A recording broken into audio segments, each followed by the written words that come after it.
Just a quick update on the rear bushing concept I'm working on. Just at the start, I want to say I don't know if this is going to work, but I'm going to try it out just to see. Who knows? If it does work, it'd be nice because these parts are all off the shelf. I don't have here shown a washer. There's just a standard washer. It's going to work no problem. This is the VW Rabbit bushing that someone had previously found works, with an adapter sleeve. And then this is the new thing that I'm looking at here. This is a PTFE fiber reinforced bushing. It's specifically designed to be a bushing, but it is plastic at the end of the day. And so my thought here, this is actually slightly oversized for the VW bushing, but it's actually undersized for the hole that this is pressed into on the rear axle. So my plan is going to be then to take that rear axle, get rid of the old disc, there's basically the old rubber version of this, which is just gone in my car. And then press this into the actual rear axle. And to do that, first I'll heat it up by either placing it in a toaster oven or using a heat gun.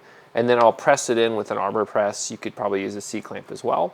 Once that's pressed in, my thought is that this will both shrink down, the ID here will shrink down, and also it will probably kind of form into place in the actual rear axle so that it won't move axially this direction. And so once that happens, then my plan is to press this in because it should now be tight, and then that could be a solution. Again, no idea if this is going to work. This is kind of outside of my wheelhouse, but it does seem interesting. If it does work, the reason I'm going to be repping this bushing is that it's off the shelf. I literally just bought it. It's not custom. It just exists so that anyone can just do this. Of course, if this doesn't work, then I think that you could make a stainless steel, and I believe, actually someone on the forum has already done so, made a steel housing or had made for them. They mentioned that it required a chamfer here on the edge to maybe keep some interference down there. Who knows? If this doesn't work, that's going to be the solution that I'm going to recommend because that's easy to do. In that post, the poster, whomever it was, I don't remember right now, actually welded this in to attach it to the rear, again, so it wouldn't slide axially.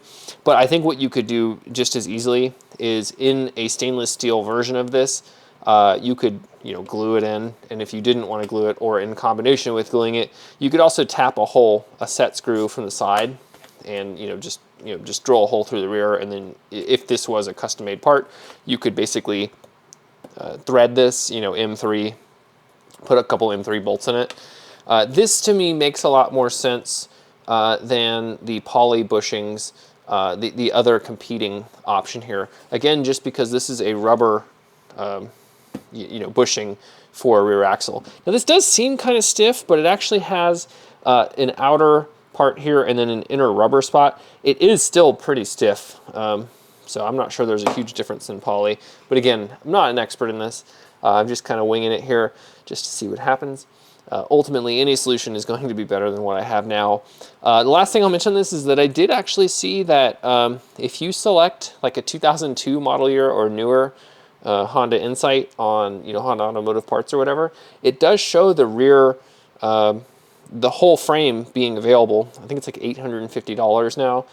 It was tempting to just go ahead and buy that and just to be done with it, find something that works. But I do want to bring this through to completion, or at least encourage someone else to do so, just because it is something that's going to need to be done. The rear axles are not always going to be available, and who knows, if you order it, it might not be available actually.